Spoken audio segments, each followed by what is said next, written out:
विशाल ब्रह्मांड में जहां समय और भाग्य आपस में जुड़े हैं, वहां भगवान शिव का एक भयंकर और डरावना रूप मौजूद है।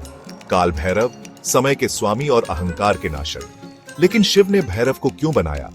इस भयानक अवतार के पीछे क्या कारण था?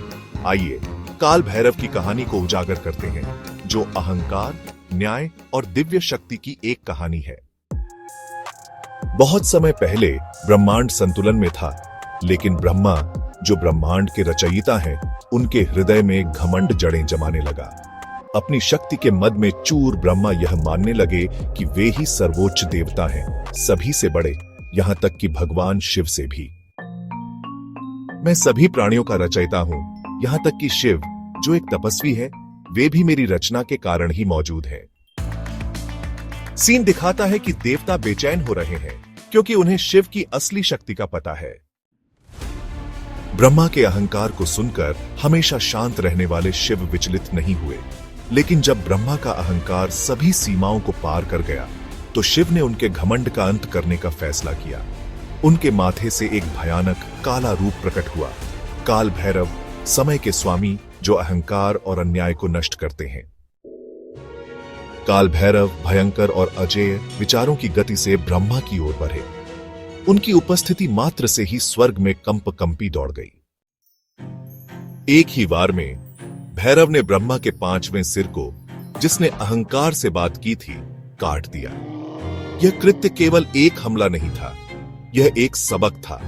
एक सबक की सृजन, विनाश और संरक्षण सभी दिव्य व्यवस्था का हिस्सा है, और कोई भी एक शक्ति दूसरों पर श्रेष्ठता का दावा नहीं कर सकती।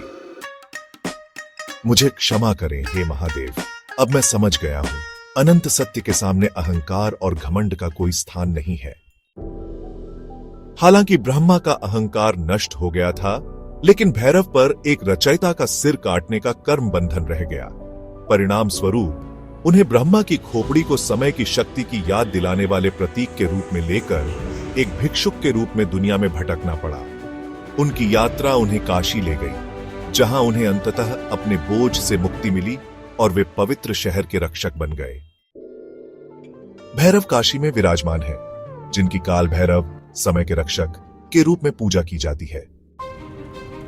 इस प्रकार काल भैरव शिव के न्याय के प्रतीक बने हुए हैं। एक अनुस्मारक के अहंकार को नष्ट किया जाना चाहिए, और समय किसी को नहीं बख्शता। आज भी काशी में भैरव को शहर के रक्षक के रूप में पूजा जाता है, जो यह सुनिश्चित करते हैं कि धर्म की जीत हो। उनकी उपस्थिति हमें सिखाती है कि अहंकार के सामने केवल सत्य और विनम्रता ही टिक सकती है। काल भैरव की कहानी के बारे में आप क्या सोचते हैं? क्या आप मानते हैं कि अहंकार को दैवीय हस्तक्षेप से नष्ट किया जा सकता है? अपने विचार नीचे कमेंट्स में शेयर करें, और भगवान शिव की और दिव्य कहानियों के लिए लाइक और सब्सक्राइब करना न भूलें।